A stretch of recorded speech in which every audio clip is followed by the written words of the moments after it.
에베소서 6장 10절부터 제가 11절만 읽겠습니다. 11절을 읽고요 13절을 읽겠습니다.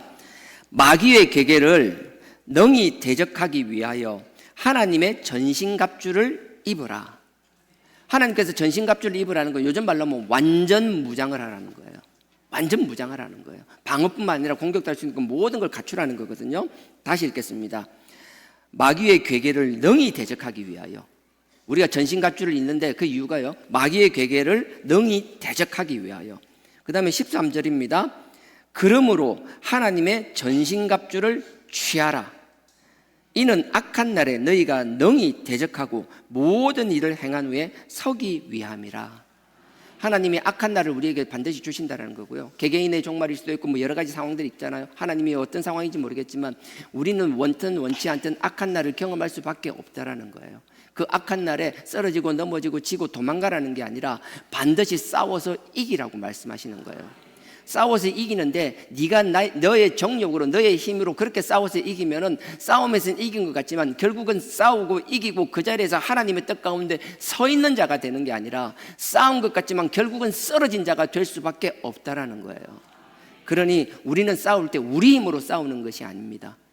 오직 그분의 힘을 의지하여 싸워서 이길 수 있는 저와 여러분 되기를 주님의 이름으로 축원드립니다. 에베소서 같은 경우에는요, 그리스도가 어떤 분인지 우리가 어떤 존재인지를 명확하게 드러내고 있습니다. 1장에서 3장까지에서는 우리의 모습이 정확하게 드러나요. 특히 2장 1절에서는 우리가 완전히 허물과 죄 가운데 이미 죽었던 그런 존재들이라는 거예요. 근데 1장 7절에 보면 그리스도의 피로 우리를 구속 곧 죄사함, 우리를 구속하고 그 피로 우리를 살려주셨다라는 거거든요. 오늘 새벽에도 이야기했는데 우리를 하나님께서 다시 한번 기회를 주시는 것은 의미 없는 기회가 아니라 다시 부여받은 기회를 통하여 하나님을 위하여 앞으로 찬양하며 나아가며 최전선에서 하나님의 영광의 도구가 되라는 뜻이거든요. 그게 되지 않는다라면 하나님이 우리를 다시 불러주시고 다시 이렇게 세워주시고 우리를 다시 세우기 위하여 그 아들의 핏값을 지불한 의미가 없어진다라는 거예요. 그러니 그리스도가 어떤 분인지, 우리 교회는 그리스도의 몸된 존재이거든요. 그리스도가 우리의 머리라는 거예요. 그러니 우리가 그리스도의 몸이라면 그리스도가 하고자 하는 것, 그리스도의 손이 가는 곳이면 우리도 따라 손이 나가야 될 것이며, 그리스도가 발을 내밀고자 하면 우리의 발이 나가야 되는 것이며, 그의 뜻대로 움직여야만 하는 존재라는 거예요. 그건 저와 여러분 우리 개인뿐만 아니라 우리 주하나 공동체도 마찬가지라고 생각합니다. 그래서 우리 한 사람 한 사람들이 전신갑주를 입어야겠지만 한 사람 한 사람의 문제로 끝나는 것이 아니라 우리 신앙 공동체인 주하나 교회도 하나님이 주신 전신갑주를 취해야 할 줄 믿습니다. 하나님께서 1장에서 3장까지 이렇게 그리스도에 대해서, 우리에 대해서 적나라하게 말씀드렸다면 신학적으로는 교리적인 거죠. 말했다면 그것으로 끝나는 것이 아니라 우리가 해야 되는 것은 그 4장부터 어떻게 살아야 될 거냐라는 거예요. 4장 1절에 보십시오. 4장 1절에는 우리가 어떻게 살아야 되는가 하면 부르심에 합당하게 행하라는 거예요. 에베소서 4장 1절이에요. 1장에서 3장까지 그렇게 말하면 4장부터 우리 이제 실천편이에요. 실행편이에요. 이제 우리가 이렇게 살아야 되는 거예요. 우리가 항상 1장에서 3장처럼 우리가 이해하고 논리적으로 이해하고 마음으로 담아두면 아무 의미가 없다라는 거예요. 우리가 하나님께서 깨달음을 주시고 뭔가를 알게 하셨다라면 작지만 자꾸 움직여보는 것, 작지만 실행해보는 것이 중요하다라는 거예요. 처음부터 첫 술에 배부를 수 없습니다. 처음부터 다 잘하는 사람 존재하지 않습니다. 그런 사람은 없어요. 처음부터 끊임없이 안 되기 때문에 반복에 계속 연습이 필요한 거예요. 그래서 하나님이 우리를 성장시키기 위하여 처음엔 조금만 잘해도 잘했다고 막 칭찬해요. 우리 그렇잖아요. 우리 자녀 키울 때 그런 말 돼서 앉았다가 엉덩이만 들썩거려도 그거 뭐라고요 그거.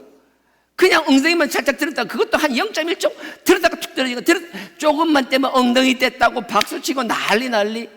두 발로 서면 뭐 더 난리죠. 뭐 걷기 시작하면 온데 넘어지고 갈까봐 막 옆에 붙이고 막 하여튼간에 위험 요소를 다 제거해요. 주로 보면 아빠 엄마들은 그런 데 관심 없고 할아버지 할머니들이, 애를 키워본 사람들이 알잖아요. 뭐 애가 걷기 시작하면요 막 위험하다 싶을 만한 거는 아버지 우리 집 인테리어 이 가구가 얼마짜리 이게 뭔데 쓸데없는 소리 하고 있네 막 다친다 이러면서 모서리마다 막 휴지 뭉치로 뭐 이상한 스펀지가 뽁뽁이 가져와가지고 막 집이 뭐 지저분하든 말든 그 어린아이의 위험 요소는 다 제거해줘요. 하지만 애가 조금 크면요 크면 그 애들 더 성장하기 위해서는요, 좀 애가 커가지고 막 걸어다니고 뛰어다니기 시작하고 이제 자전거 타기 시작하면요, 자전거 타기 시작하면 우리가 자전거 하면 앞에 막 위험한 걸 다 비켜주면 막 비키라고 하면서, 마치 막 대감들 옛날에 높은 사람들 났으면 앞에서 막 사람들 비키라듯이 어이 물러거라 하듯이 뭐 그렇게 하나요? 아니잖아요. 애들이 처음 자전거를 시작하면 넘어질까 봐 뒤에 잡아주기도 하지만 어느 정도 타기 시작하면 혼자 타게 하기 위하여 손을 놓잖아요. 넘어지는 것도 우리가 당연하게 받아들이잖아요. 그 넘어지는 가운데서 성장하면서 계속 실력이 늘어나가는 거잖아요. 자전거 타는 것도 그렇듯이 다른 것도 다 마찬가지잖아요. 하나님은 우리를 성장시킬 때 그렇게 하시는 거예요. 처음에는 정말 금이야 오기야 얼마나 애지중지하고 그렇게 좋을 수가 없어요. 하지만 하나님은 우리가 그 어린아이에 머물기를 결코 원하지 않으신다라는 거예요. 그래서 옛날엔 안 그랬는데 왜 맺기 시작하고 신앙의 경륜이 가면 갈수록 하나님의 신앙의 고백을 더 많이 하고 하나님께 기도는 더 많이 하고 더 충성하고 하나님을 위해서 더 열심히 하는데도 불구하고 왜 예전과 같이 일이 잘 되기만 하는 게 아니라 자꾸 어려움이 생기느냐?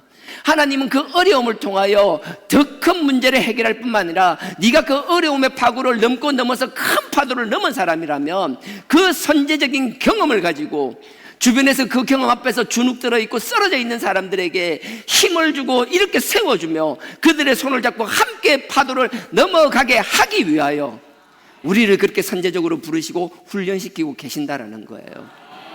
그러니 이게 얼마나 감사한 일인지 몰라요. 그 과정을 안다라면, 그 부르심을 안다라면 우리가 달라지는 거예요. 저처럼 방위 출신들은 방위로서의 그거로 만족하는 거 힘들어 막 못해요. 근데 나름대로 일반 중에서도 일반 현역 중에서도 나름대로 좀 어려운 부대들이 있잖아요. 어려운 부대라고 해야 되나, 수색대나 들어보면 내가 볼 때 뭔지 모르겠는데 저것 딴엔 갔다 왔다라고 수색대 막 달고 막 힘들다라고 하는 거 별것 아닌 것 같죠. 하지만 그 나름대로 자기들이 왜 그걸 해야 되는지 알고 하면 그 힘든 과정 가운데 자기의 자부심이 생기는 거거든요. 해병대는 두말할 나위 없고요. 특전사는 두말할 나위 없고요. 특전사 중에서 특별히 뽑은 707이라든지 해병대 중에서 뽑은 UDT 같은 경우는 더 이상 말할 필요가 없는 거예요. 그들은 그 사명감을 알고 자부심이 있기 때문에 그 힘든 걸 자처해서 하는 것이라고요. 나는 여러분들이 신앙생활 할 때 그냥 그저거는 정말 6개월 방위 같은 저처럼 18개월 방위처럼 이런 삶을 안 살았으면 좋겠어요. 그래도 방위 무시하라는 건 아니고 그래도 헌병대에서 자, 여러분들이 마찬가지예요. 그렇게 아니라 하나님은 여러분들을 특별히 뽑으셨고요, 특별히 하나님께서 여러분들에게 부여한 사명들이 있다라고요.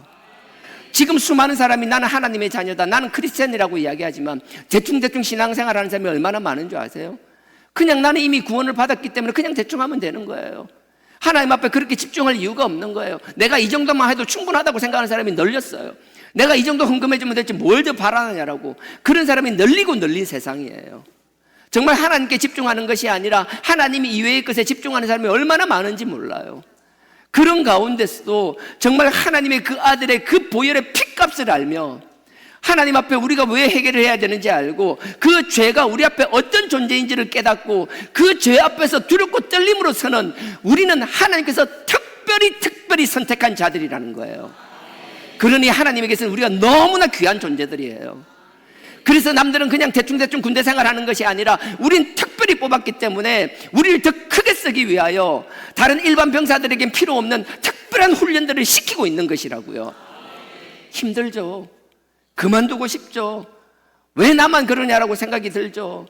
그럴 때일수록 그 험난한 과정을 이겨내고 하나님의 영광의 도구로 쓰임받고 있는 사람은 주변의 사람들을 다시 북돋으며 다시 일으키며 그들을 위하여 눈물로 기도하는 신앙 공동체가 될 줄 믿습니다.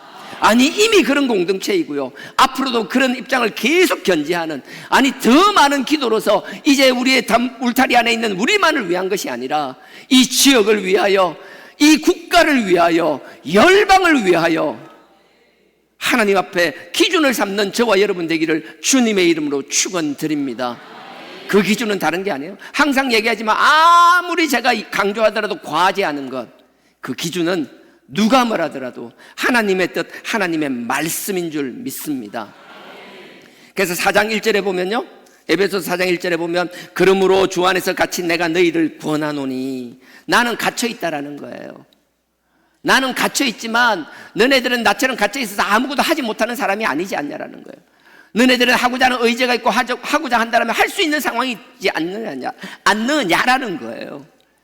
우리가 어쩔 수 없이 못하는 경우가 있어요. 이 바울처럼 감옥에 갇히는 경우도 있겠지만 하나님께서 우리를 육신을 치셔서 어떤 상황이든지 우리가 할 수 없는 상황이 올 수 있다는 거예요. 그때는 우리가 하고자 해도 못할 상황이 올 수 있다는 사실. 그러니 할 수 있을 때는 미루지 말고 할 수 있는 저와 여러분 되길 주님의 이름으로 부탁드립니다. 내가 너희에게 권하노니 너희가 부르심을 입은 부르심에 합당하게 행하여. 하나님의 부르심에 합당하게 행하여. 하나님이 우리를 부르셨고 그게 합당한 게 뭔지 오늘 얘기하지 않겠습니다. 궁금하면 여러분들이 4장 열심히 집에 가서 읽어보세요. 그리고 나서요 또 5장에 하나님을 본받는 자가 되라요. 5장 1절을 보십시오. 그러므로 사랑을 입은 자녀같이 너희는 하나님을 본받은 자가 되고. 그리스도가 우리 교회의 머리고 그리스도가 우리 주인이라고 확실하게 생각하는 사람은 하나님을 본받는 자가 되어야 되는데, 그러면 하나님을 알아야죠. 제가 요즘마다 많이 이야기하지만 이 성경은 하나님의 구속사예요. 이 인류를 구원하기 위한 그 우여곡절 수많은 이야기들이 있어요. 작지만 우리의 삶 속에도 이런 것들이 있어요. 크든 작든 그 문제 가운데서도 하나님은 반드시 우리를 구속하기를 원하신다라는 것. 그래서 어떤 시험이 있더라도 나는 죄 가운데 있고 나는 100% 죄인입니다. 나는 죄인이지만 언제나 하나님은 100% 옳으신 분입니다. 나는 끝까지 하나님을 부인하고 하나님을 등지고 도망가려고 하는 자이지만 하나님은 끝까지 우리를 붙잡고 우리를 구속시키기를 원하시는 분입니다. 그러니 그게 믿어지고 그게 깨달아진 사람들은 그냥 살아가는 것이 아니라 하나님의 뜻과 그 부르심에 그 하나님의 뜻에 반응하는 삶을 살 수밖에 없는 것이고, 하나님이 이 세상을 구속하기 위하여 어떻게 살아왔는지를 말씀을 통해서 알게 된다면 우리가 하나님을 닮아간다는 것은 이 세상이 더럽게 말 안 듣고 복을 주면 금방 죄짓고 금방 죄진 거 다시 다독거리면 또 죄짓고 마치 그 더러운 진흙으로 돌아가듯이 자기가 토한 것을 또 먹듯이 그런 사람이 아닌 짐승과 같은 짓을 함에도 불구하고 끝까지 기다려주며 그들을 구속하기를 원했던 그 하나님의 뜻을 우리가 알았기에 우리의 구속을 위하여 우리에게 맡겨진 그 십자가의 그들의 구원과 구속을 위하여 주님이 하셨던 그 길을 따라가며 그 삶을 본받는 삶을 살게 된다는 거예요. 그러니 그냥 하는 것이 아니라 남들이 볼 때는 의미 없는 일을 한다고, 왜 남들을 위해서 그렇게까지 하냐, 이제 자식도 그 정도 키웠으면 다 끝났다, 그 정도면 할 만큼 다 한 것이다. 물론 사람들은 그렇게 이야기할 수 있습니다. 사람들은 누구나 그럴 수 있지만 나는 부모이기 때문에 남들은 이해하지 못하는 그 하나님의 마음을 알았기 때문에 결코 포기하지 못하는, 자녀도 부모를 향해서도 마찬가지예요. 부모의 영혼 구원을 위하여 처음에 제가 새벽에도 그렇고 제가 그 얘기했는데 우스갯소리처럼 얘기했었습니다. 제가 나이 들어가는 걸 느낀다라고. 어느덧 내가 60이 다 되니까 제가 20대 때 30대 때는 항상 저보다 10살 많은, 한 10살 15살 많은 선배들을 롤모델로 삼고 저렇게 하면 되겠다, 저렇게 해야겠다, 항상 기준을 삼고 이제 롤모델을 삼고 따라 했었어요. 그러다가 어느덧 최근 들어서 내가 자료를 찾고 이렇게 하다 보면 저보다 10살 15살 많은 이제 70대 되신 분들을 찾는 게 아니라 어느덧 내가 원하는 부분에 잘하고 두각을 나타내고 그걸 하나님 뜻 가운데서 정말 열매를 맺는 사람들을 보면 어느덧 저보다 어린 사람들이 거의 18, 19이더라고요. 어느덧 그런 걸 보면서 내가 나이 먹는 걸 깨달았어요. 이제는 앞을 바라보는 것이 아니라 뒤를 바라봐야 되는구나. 그러고 나서 다시 이제 제가 10년, 15년 이제 은퇴를 앞두고 있는 은퇴하신 목사님들을 쭉 바라봤어요. 그러면서 제가 배우는 게 확실히 있었어요. 마지막을 잘, 목회자는 그 과정이 아니라 마지막이 아름다워야겠구나. 마지막에 하나님 보기에 아름다워야겠구나.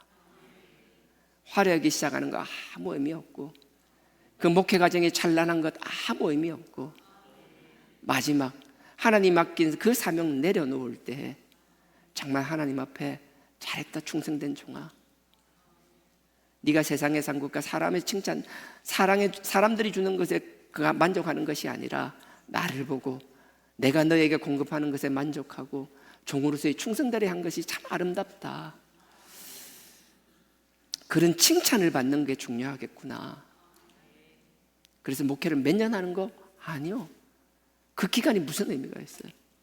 마지막에 정말 하나님 앞에 칭찬받을 수 있는 그런 사람이 되어야겠다.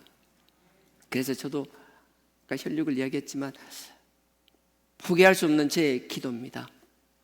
하나님, 할 수만 있으면 주변에서 자꾸, 제가 여러분들한테 어떻게 생각할지 모르겠지만 좀 우려하는 것들 여러 가지가 있어요. 뭐 여러분들도 혹시 그렇다면 가십시오. 자기가 좋아하는 목회자나 주의 종들이 있더라고. 거기에 뒤에 뭐 후광 같은 거 그려놓고 막 특별한 이미지로 만들어서 그런 식으로 별것 아닌 것, 마치 어린 아이들이 가수나 아이돌이 있으면 마치 그게 세상의 전부인 것처럼, 그냥 그게 사생을 목숨을 거는 것처럼, 그런 행동 신앙에서는 결코 용납되어서는 안 됩니다.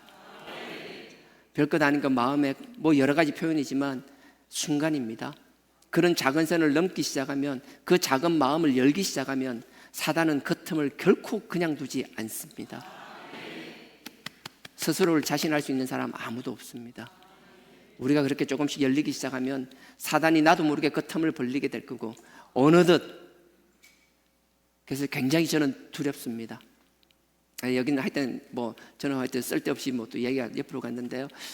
그래서 여러분들이 어떤 일을 할 때 항상 하나님을 바라보며 그 피 묻은 십자가를 바라보며 우리의 주인 되시고 우리 주하나 교회의 머리 대신 그리스도만 바라보는 저와 여러분 되기를 주님의 이름으로 부탁드립니다.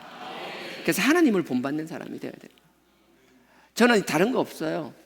제가 뭐 무슨 말을 하는 거예요. 제가 무슨 말을 하든 30분을 하든 1시간을 하든 그 가운데서 여러분들이 하나님의 뜻과 하나님에 대해서 하나라도 알아간다라면 여러분들이 설교를 다 정리하고 다 갈 필요도 없는 거예요. 그냥 뭔가 하나님의 뜻을 알고 그거 하나에서 그렇게 해야겠구나 하는 마음만 생긴다라면 그 말씀은 살아 역사하기 때문에 별것 아닌 것 같지만 그것들이 켜켜이 쌓여 나갈 때 어느덧 여러분들 모르는 사이에 하나님의 여러분들에게 그 말씀이, 그 하나님의 아들 그 예수 그리스도가 여러분들에게 전신갑주로 변화되어 있을 줄 확신합니다. 그러면 여러분도 모르겠어요.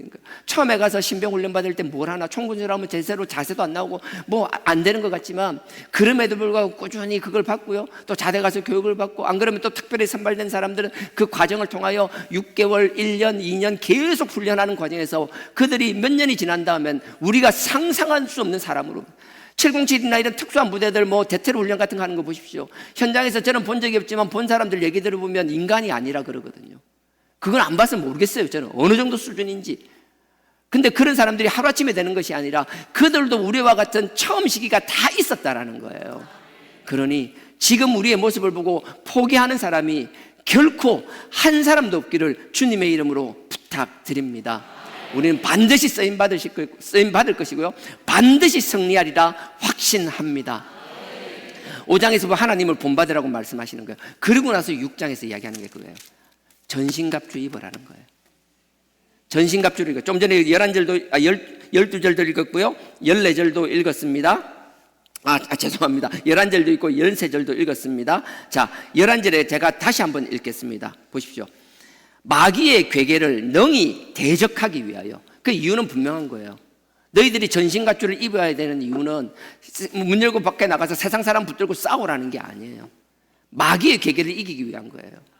마귀의 괴계에 대해서는 제가 그 철야 때도 잠깐 이야기를 드렸었는데요. 저 뒤쪽으로 한번 요한계시록 한번 가보실래요? 요한계시록 12장입니다. 1절. 여기 뭐 하나 끼워 놓으십시오. 에베소서 6장에 뭐 하나 끼워 놓으시고요. 요한계시록 12장입니다. 요한계시록 12장 1절. 신약 410페이지입니다. 제가 읽겠습니다. 네, 띠리리리리 정리 좀 부탁드리겠습니다. 자, 하늘에 큰 이적이 보이니, 하늘에서 큰 이적이 보여요. 뭐 표적과 같은 놀라운 일이 생긴다는 거예요. 하늘에 큰 이적이 보이니 해를 입은 한 여자가 있는데, 근데 해를 입었다는 거예요. 그러니까 마치 해처럼 밝은, 해가 막 눈을 보면 눈이 부시잖아요. 뭔가를 입었는데 이게 태양처럼, 옷을 입었는데 막 그 눈이 부셔서 볼 수 없는, 막 하여튼 그런 거예요. 하여튼 해를 옷처럼 입었다라는 거예요.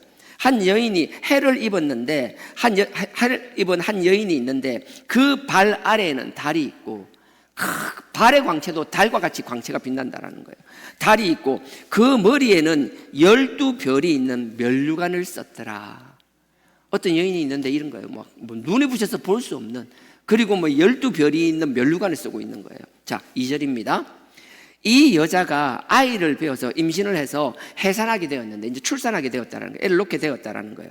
해산하게 되면 아파서 애써서 부르짖더라. 애 놓을 때 아프잖아요. 근데 애 놓을 때 아픈 거는 우리나 하나님의 사람이나 똑같은가 봐요. 하여튼 아프대요. 엄청 아팠대요.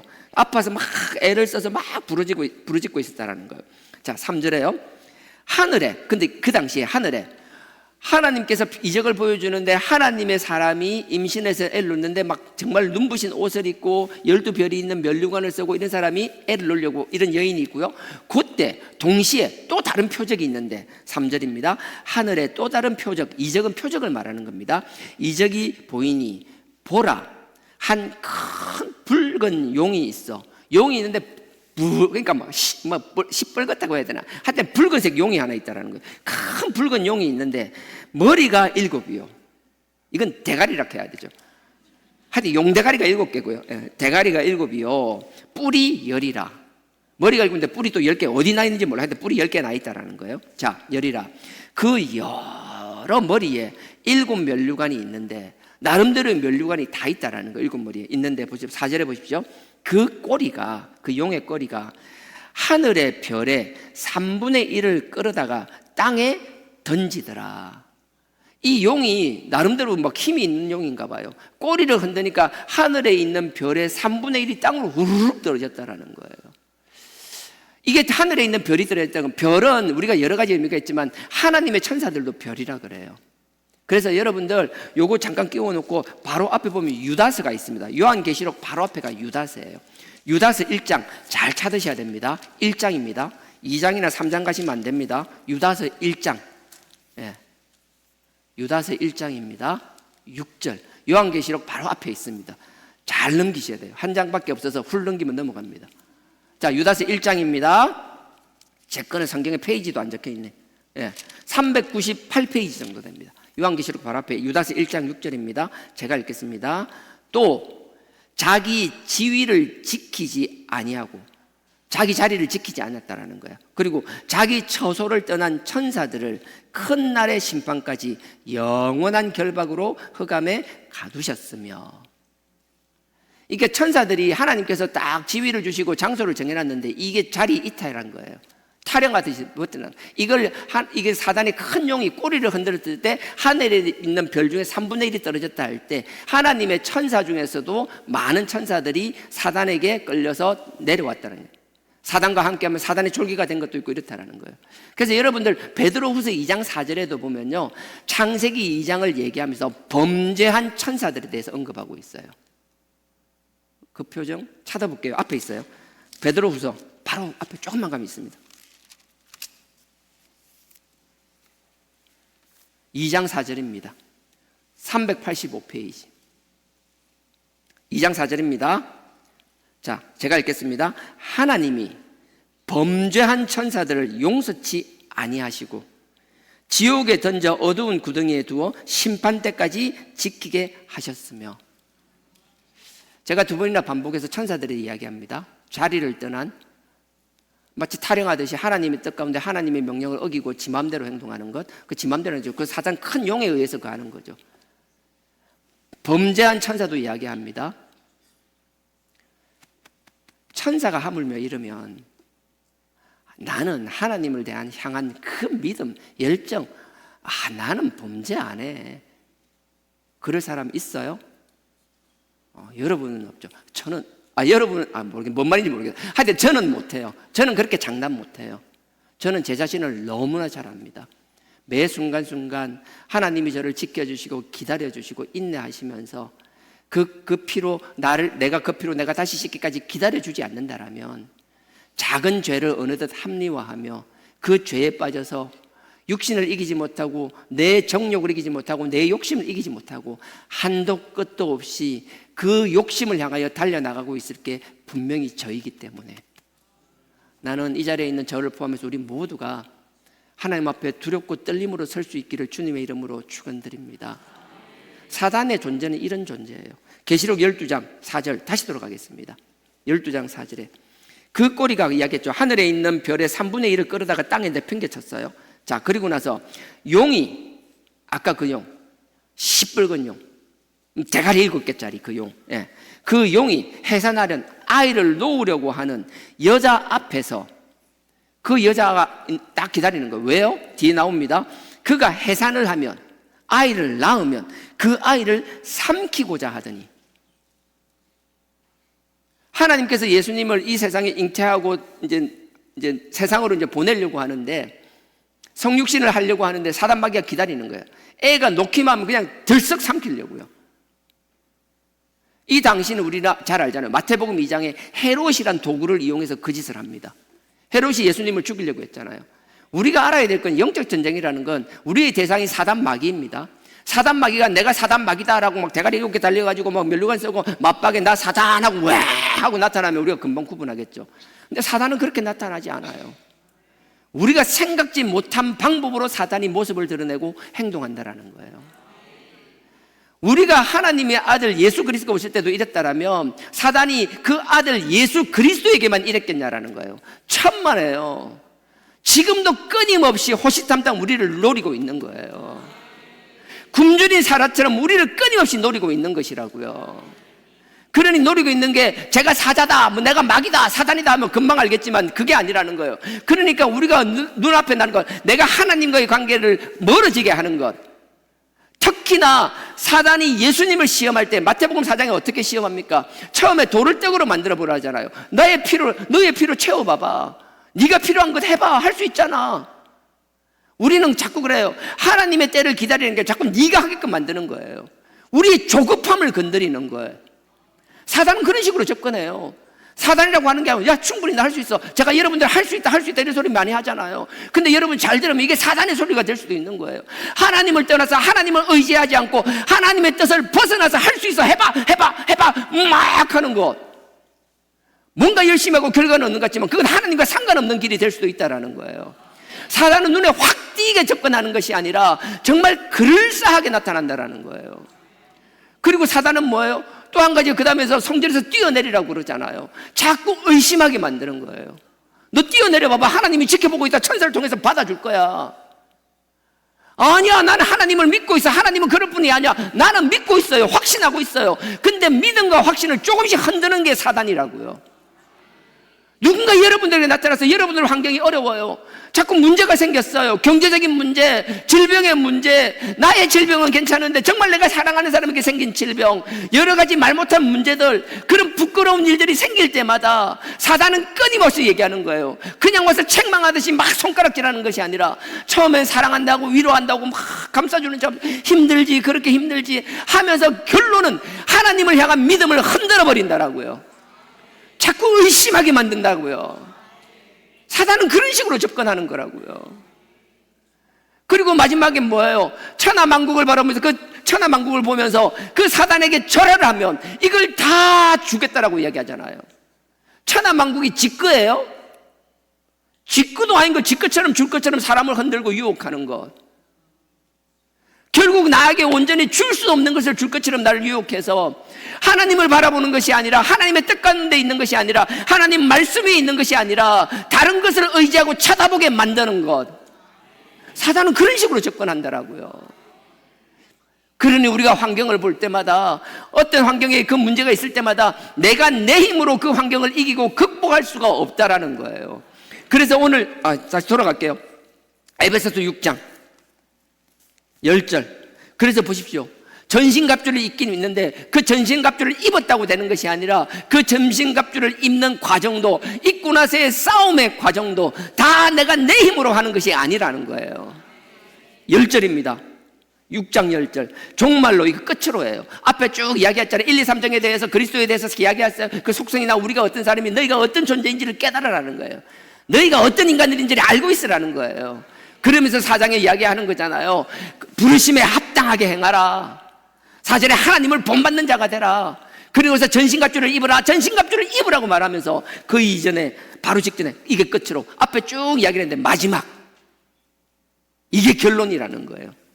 마지막으로 너희가 주 안에서 그 그리스도의 힘과 그리스도의 능력으로 강건하여져야 된다는 거예요.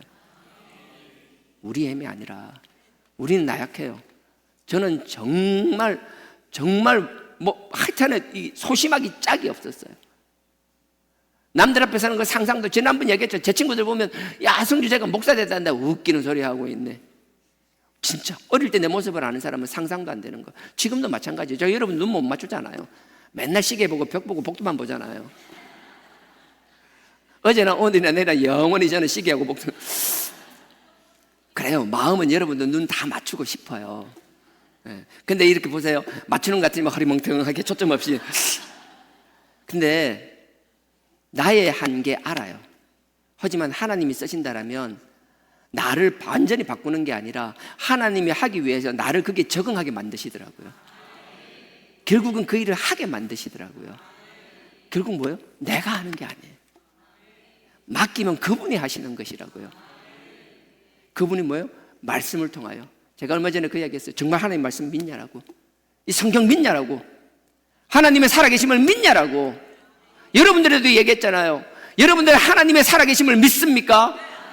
이 하나님의 말씀이 살아 역사하심을 믿습니까? 그러면 여러분들은 믿음대로 생각할 것이며 믿음대로 말할 것이며 믿음대로 살아나갈 것이라고요.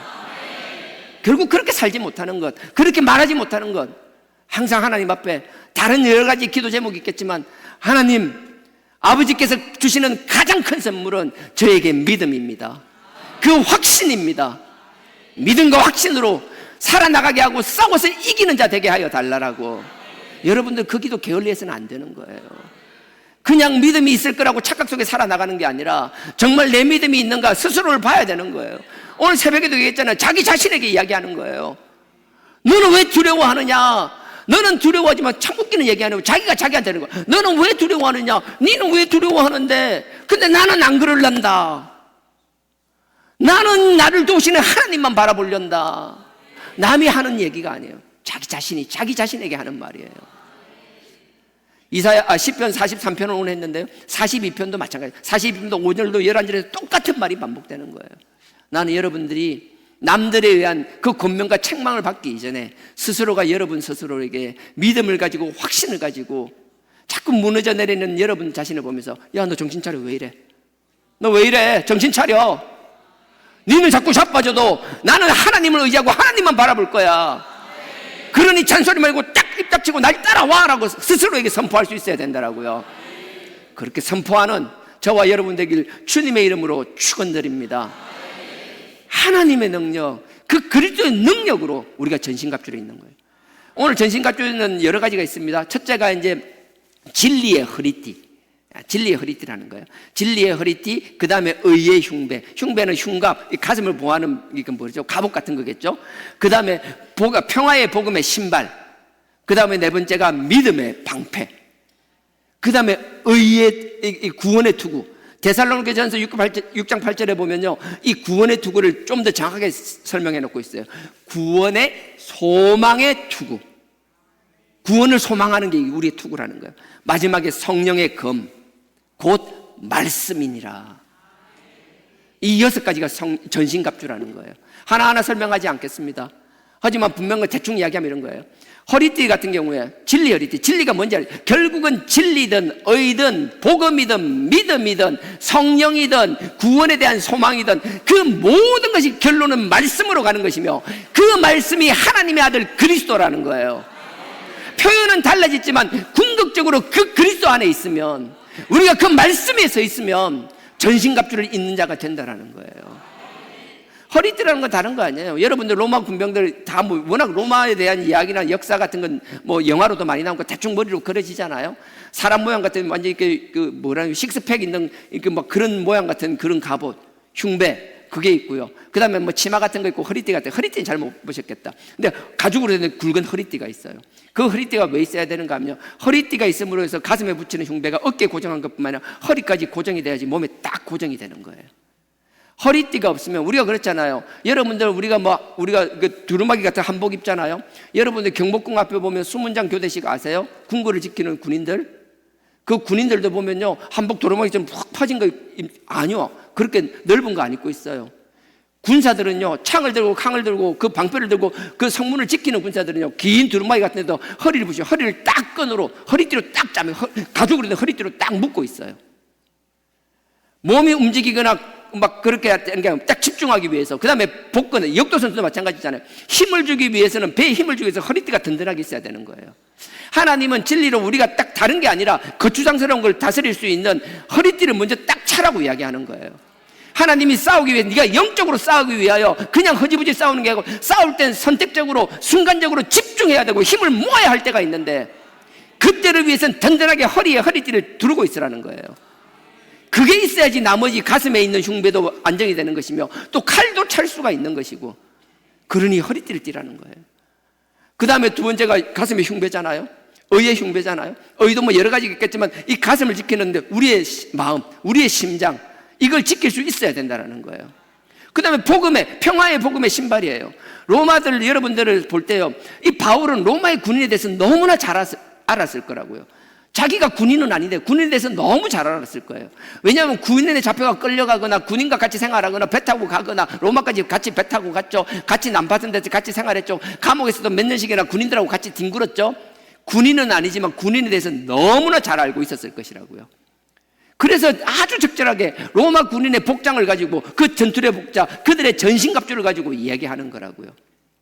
로마 병사들은요, 하루에 그 보병들은 그 큰 땅을 지키기 위해서, 여러분들 알잖아요. 그 로마의 큰 대로들이 있잖아요. 돌로 된 길. 그 돌로 된 길이 있는데, 그 돌로 된 길을 닦은 이유가 여러 가지가 있겠지만, 로마 병사들이 그 큰 국경을 지키기 위하여 최소한 하루에서 30km에서 40km를 매일 걸어야 됐대요. 도보로 한 사람당 짝을 짜고 2명이든 4명이든 조를 짜게 되면 30에서 40km를 매일 걸어야 되는 거예요. 그러니 그 당시에 가죽으로 신발을 신는다 한들, 그 신발이 그렇게 오래 걸으면 다 따라서 감당이 안 되는 거예요. 그래서 그들은 비가 오나 눈이나 상관없게끔, 나중에 한번 검색해 보세요. 뭐 인터넷 검색해 보면 너무 많이 나와요. 가죽을 여러 겹 덧대 가지고 밑에다가, 우리 옛날에 제 어릴 때는 축구화 하나 사면 그냥 사면 되는데 꼭 그 나사를 박아요.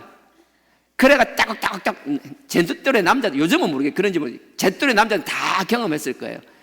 똑똑하지. 그래서 그것처럼 그 밑에 밑창에다가 금속 징을 박아요. 징을 막 박아요. 그래서 돌에서도 미끌리지 않고, 진흙탕에서도 미끌리지 않고. 무슨 말인가 하면, 그 복음의 신발, 평화를 전하는 복음이에요. 평화를 보는, 그러니까 우리가 발을 가는 곳마다 어디를 가든지 우리가 가야 되는 이유는 명확한 거예요.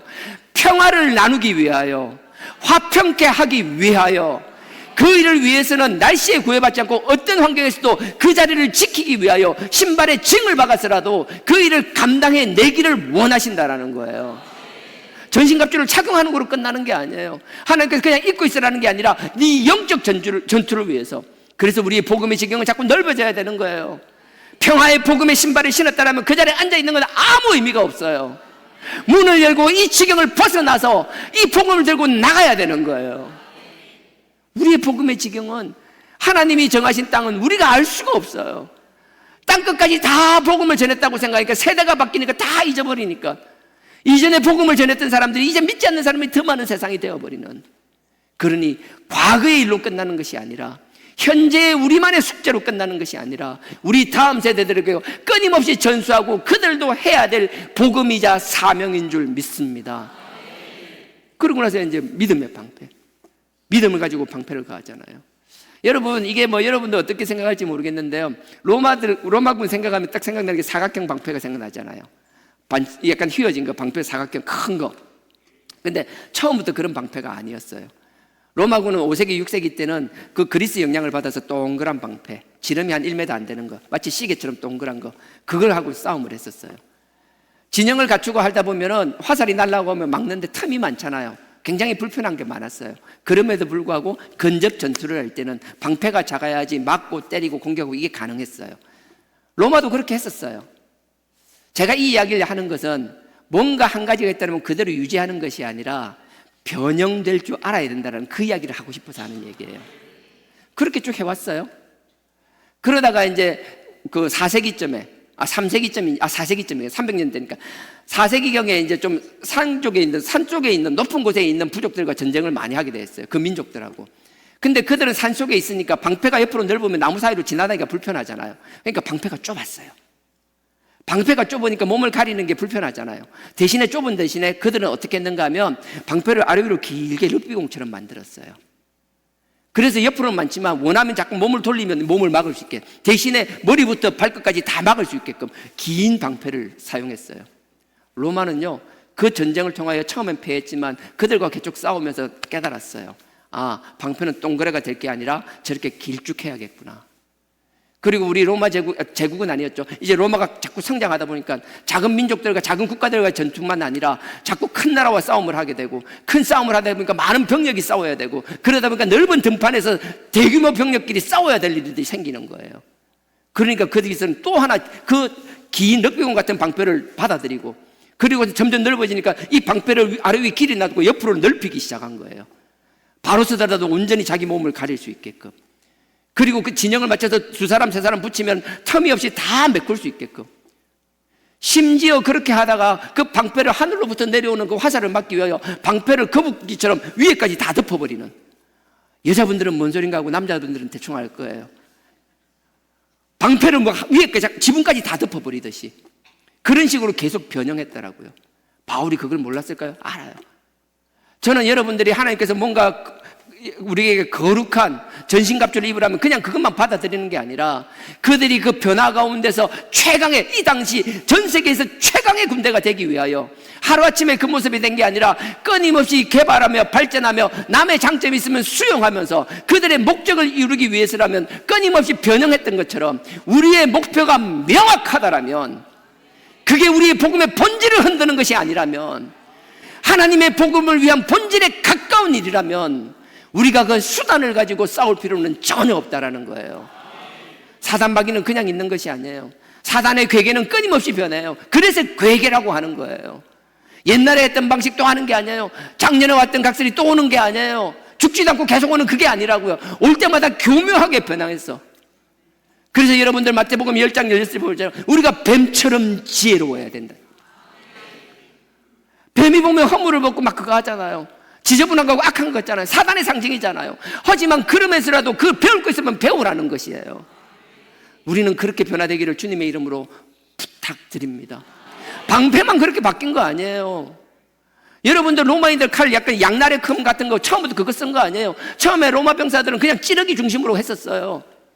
그러다가 여러분 잘 아는 카르타고에 한니발이 있는 카르타고와 3세기 전쟁을 하기 시작했어요. 그 포에니 전쟁을 하면서부터 포에니 전쟁을 하는데 이 카르타고의 군인들은 칼을 양날을 쓰는 거예요. 양쪽 단 양날의 금을 그걸 쓰는 거예요. 처음에 대패했어요. 근데 지고 나면 진고를 하니까 왜 졌는지를 보고 그들이 왜 이겼는지를 보고 그들의 좋은 것은 그냥 받아들이는 것이라고요. 결국은 그들의 양날의 금을 쓰기 시작했어요. 근데 그 방패를 큰 걸 가지고 위에까지 덮으니까 그 좁은 환경이잖아요. 이렇게 좁은 가운데서도 위를 맞고 화살을 맞으면서도 앞으로 가는 이유는 앞에 가서 근접전, 손을 뻗으면 될 만큼 다가가서 칼로 찌르고 베고 죽이기 위해서 가는 것이라고요. 그러면 방패를 가지고 그 틈 사이에 사람들 막 빽빽하게 있고 막 방패로 앞도 맞고 옆도 맞고 위도 맞고 다 막은 상태에서 그 좁은 공간에서 칼을 처음부터 들고 갈 수가 없는 거예요. 칼은 허리에 칼집에 꽂아놔야 되는 거예요. 그렇기 때문에 그들은 또 하나 변하는 거예요. 아, 칼이 길면 안 된다. 그래서 로마인 칼은 짧아요.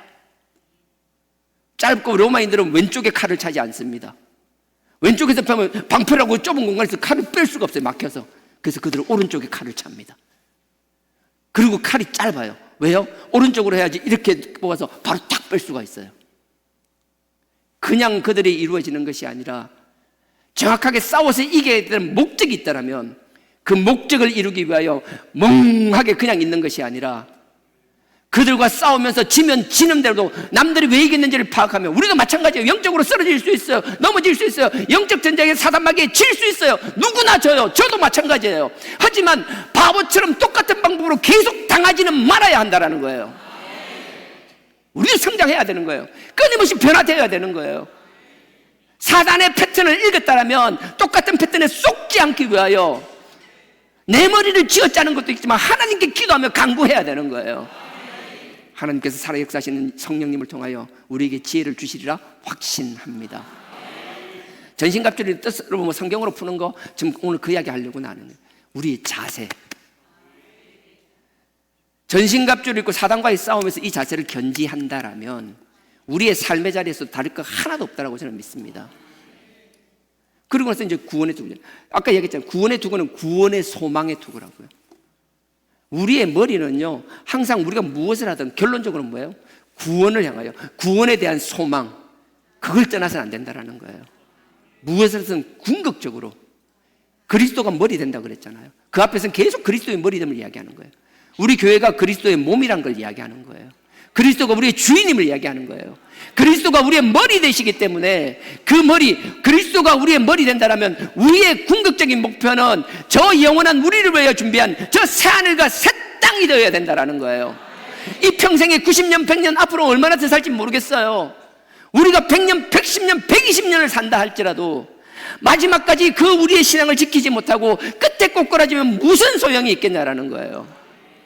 몸은 실수하고 넘어지고 자빠질 수는 있겠지만 우리의 머리만큼은 변함없이 구원에 대한 소망의 그 길을 벗어나서는 안 될 줄 믿습니다. 결론적으로 이야기하는 게 마지막에 성령의 검을 이야기하잖아요. 성령의 검, 그 검이 뭐예요? 결국 그 검은 말씀이라고 이야기하는 거예요. 요한복음 1장에서 계속 이야기해요. 말씀은 하나님의 아들 예수 그리스도예요.